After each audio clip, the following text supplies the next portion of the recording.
Noon, mayroong isang kagandahang babae na ang pangalan ay si Anini. Siya ay anak ni Dato Oyong. Si Anini ay mayroong napakaraming manliligaw at isa sa mga manliligaw doon ay kanyang nagustuhan din. Siya ay isang gwapong lalaki na may matipunong katawan. Ang pangalan niya ay si Nogas. Nung nalaman ni Dato Oyong na hinahangaan din ni Anini si Nogas, kanyang hinamon si Nogas na gumawa ng bagay na hindi maaaring gawin ng kahit anong tao. Gumawa ng isla para kay Anini. Totoo sa kanya pagmamahal, tinanggap ni Nogas ang hamon na ito. Nagdasal si Nogas sa kanyang bathala na tulungan siyang makagawa ng isla na magsisilbing bilang regalo kay Anini at Dato Oyong upang makuha ni Nogas ang puso ni Anini. Sumakay si Nogas sa isang baruto o bangka para pumunta sa dalampasigan at tignan ang kumikinang na dagat. Pagkatapos ng ilang minuto ay napagod si Nogas at nagpahinga muna ng sandali. Habang siya'y nagpapahinga, may isang figurang lumabas sa tubig na nagdulot ng matinding tilamsik. Nung tinignan ni Nogas kung ano ang nangyari, nakita niya ang isang sirena na walang katulad na kagandahan. Nakipag-usap si Nogas sa sirena na kailangan niyang gumawa ng isla upang mapangasawa niya ang kanyang minamahal. Naawa ang sirena kay Nogas sapagkat alam niyang hindi ito maaaring gawin ng isang normal na tao. Nangako ang sirena na bibigyan niya ng isla si Nogas sa isang kondisyon, na siya'y maimbita nila sa araw ng kasal. Ubod ng saya ang naramdaman ni Nogas at agad-agad siyang sumang-ayon sa sirena. Nung araw na ng kasal, binati ng mga bisita ang mag-asawa at pinalakpakan. Pagkatapos ng seremonya, sumunod ang oras ng kasiyahan at lahat ng mga bisita, kasama na rin ang mag-asawa, ay nagsasayawan at nag-inuman. Malalim na ang hapon nang biglang gumalaw ng malakas ang isla. Lahat ng mga bisita ay nakasakay sa bangka at nakaalis sa isla.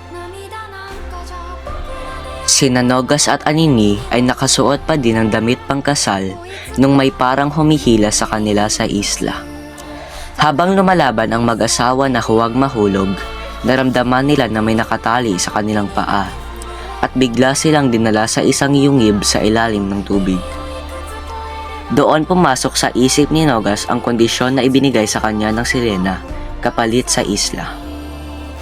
Nagalit ng sobra ang sirena at binigyan ng parusa ang dalawa. Habang umiiyak si Anini, biglang sinabi ni Nogas na magkaroon sila ng pag-asa na mapatahimik ang sirena. Sa sobra-sobrang galit ng sirena, binihag niya ang dalawa gamit ang kadena at itinali ito sa kanilang paa. Sila'y pinagawa ng mahihirap na gawain bilang parusa. Matapos kumalma ang isla, naghintay sa pagdating ng mag-asawa ang mga bisita at si Dato Oyong. Ngunit, lumipas na ng maraming araw ay hindi pa rin dumadating ang mag-asawa. Nawalan na ng pag-asa ang mga tao at nagdalamhati si Dato Oyong.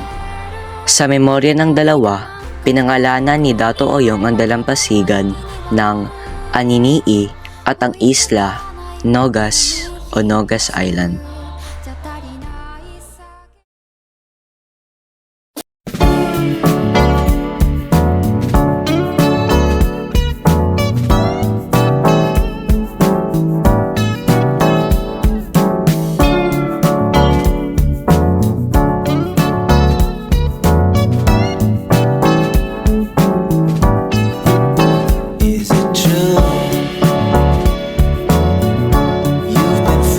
Sort of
Stressed ka na ba sa iyong mga gawain sa eskwelahan? Inip na inip ka na ba sa loob ng bahay nyo at gusto mo nang lumabas? Kung oo, ang Siraan Hot Spring ay para sa iyo. Nilalaman ng samot-saring formasyon ng mga bato, tanawin mula Sirahan hanggang Nogas, napakagandang paglubog ng araw at iba pa na pwede kayong kumuha ng litrato para may mapost kayo sa inyong social media. Kung ika'y nagagandahan na agad sa mga tanawin, pues, kailangan mong ilublob ang sarili mo sa kanilang mga pools at hot spring. Kung dala mo ang pamilya mo, huwag kang mag-alala. Hindi mo na kailangang bantayan si Bunso kada segundo sapagkat iba-iba ang sukat ng mga pool. Pagkatapos mong lumangoy sa mga pool, maaari kang mag-relax sa isa sa mga cottages. Kung hindi ka pa nagagandahan sa Siraan, ang resort ay mayroon ding cafeteria at bar na may karaoke. Tiyak na magpapaganda sa inyong karanasan at kasiya-siya.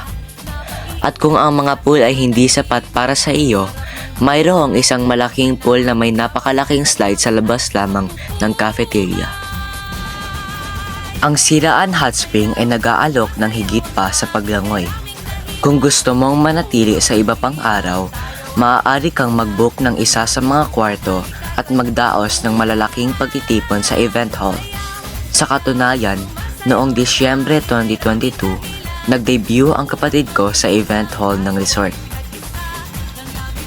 Sa paghamon ni Datu Oyong kay Nogas, ang unang hamon niya talaga ay ang paggawa ng bukal na hinugot mula sa matibay na bato upang magbuhos ng maligamgam na tubig na nagsisilbing therapy sa kanyang namamanhid na mga daliri.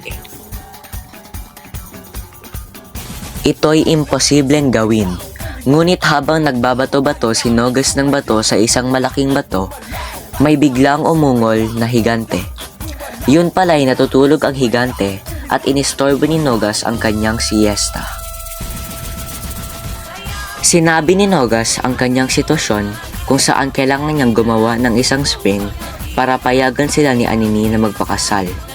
At biglang tumayo ang higante at bigla-bigla na lang may lumabas sa bato na tubig na kumukulo ang mga bula matapos ito puntahan ng higante.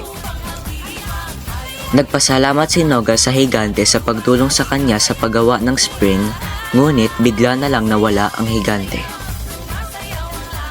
Ang pangalan ng resort, Siraan, ay sinasabing nagmula sa isang mapuputing batik sa alon na kahawig ng mga gumuhang bahagi na nasirang muka ng isang babae. Ngayon, ano pa ang hinihintay mo? Tara na't pumunta ka dito sa Siraan, kung saan ang saya ay magpakailanman.